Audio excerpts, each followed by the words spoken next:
For centuries, it's been this incredible symbol of luxury, of art, and of status. But, behind that smooth, creamy white surface, there's a really complex and, honestly, often tragic story. So today, we're going to trace the history of ivory, all the way from a prized material of ancient pharaohs to the very center of a global conservation battle. We're going to start with what ivory actually is, then we'll trace its long, long history of human desire. After that, we'll get into the true cost of the trade, look at the global crackdown on poaching, and finally, we'll ask what the future holds for the animals that bear it.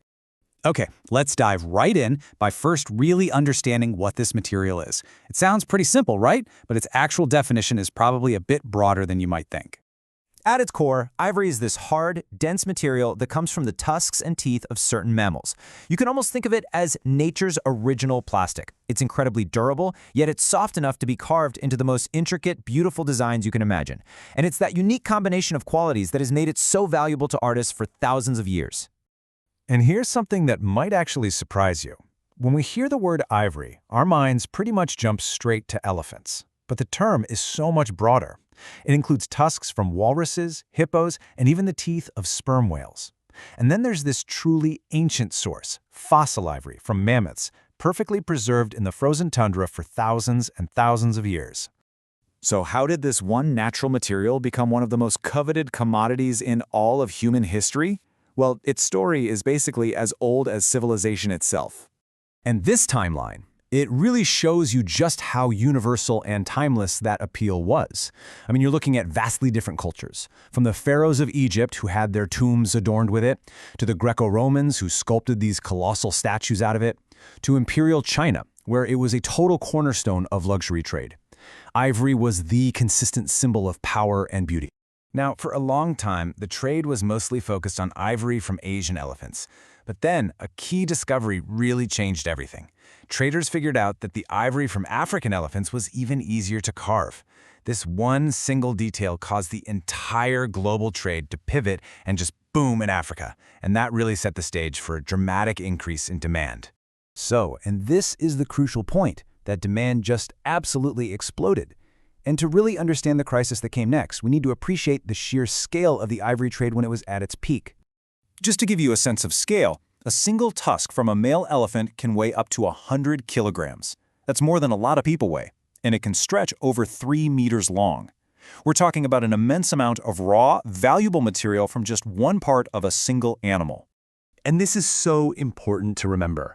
Before the age of plastic, ivory was everywhere. It wasn't just for royal treasures. No, it was the stuff of daily life. The handle on your knife, the keys under a pianist's fingers, the billiard balls on the table. This industrial-level, everyday demand created a constant, insatiable appetite for it.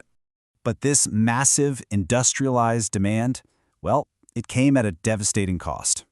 And that prompted a dramatic and very necessary turning point in the story of ivory. It's a question the world was finally forced to confront as the consequences just became impossible to ignore. And the answer was a catastrophic loss of life. The stark reality is that throughout the 20th century, the relentless hunt for ivory wiped out huge portions of the elephant populations all across Africa and Asia. The true price of our desire for this material was paid by the animals themselves, and it pushed entire species to the very edge of extinction. So, this crisis sparked a global fight back.